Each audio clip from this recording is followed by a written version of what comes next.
As the shaky 6-month ceasefire came to a formal end last week, the U.S. signaled it would not be restraining its ally Israel. Whatever the mechanism is that is acceptable to the Israeli government to not see violence used against its citizens, then of course we're not going to stand in the way of that.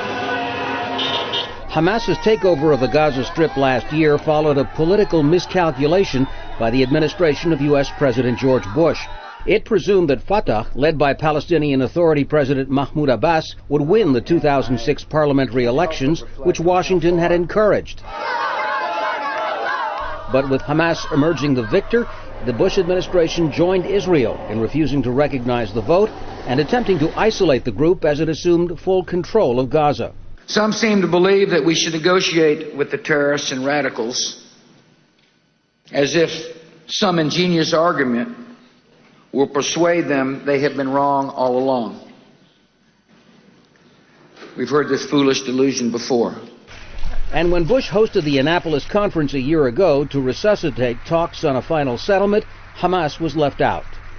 In his winning campaign for the presidency, Barack Obama echoed Bush in ruling out any accommodation with Hamas. We must isolate Hamas unless and until they renounce terrorism, recognize Israel's right to exist, and abide by past agreements.